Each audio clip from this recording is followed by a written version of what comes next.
Hi, my name is Sister Ann Welch. I'm with the Sisters of Mercy. And unlike the former speaker, I am not 22, I'm 85. Still going at it to stop the wars. Thank you. Sisters of Mercy of the Americas demand no war with Iran. And this is their statement. Sisters of Mercy of the Americas join with people across the world in condemning the Trump administration's drone strike against the assassination of Qasem Soleimani, the leader of Iran's Kurd forces outside of Baghdad. Far from fostering peace in a troubled world, this reckless decision will only escalate violence and increase suffering for millions of people. We call on our government to reject violence and militarism and instead to engage in the hard work of diplomacy. That was written by Sister Pat McDermott, who is president of the Sisters of Mercy in Washington. Thank you. I haven't finished.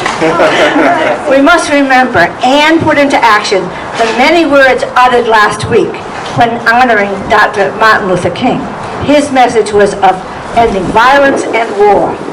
We must pursue peace through peaceful means, not through starting a war, not through using drones and to kill people, not through threatening words, not through harsh sanctions, not through trying to destroy another country.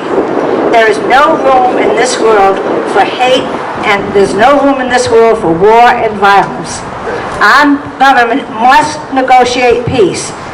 Our government must withdraw our troops from the Middle East. That's right. Thank you.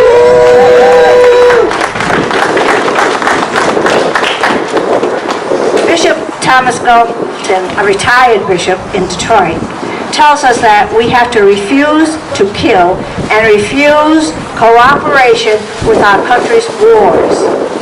He adds that the U.S. wars have literally set the Middle East on fire. Several million people in the Middle East and North Africa have been killed, and tens of millions have been maimed, traumatized, and made into refugees.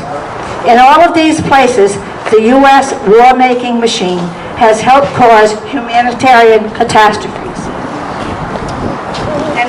And so we call upon Senators Reid and Whitehouse, Representatives Langevin and Cicilline.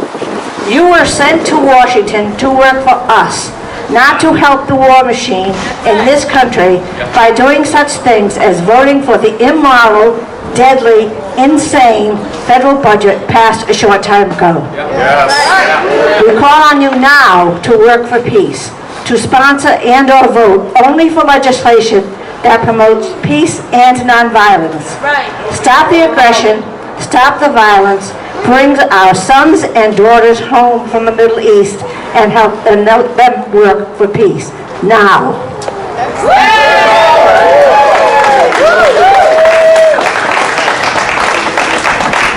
Thank you, Sister Ann.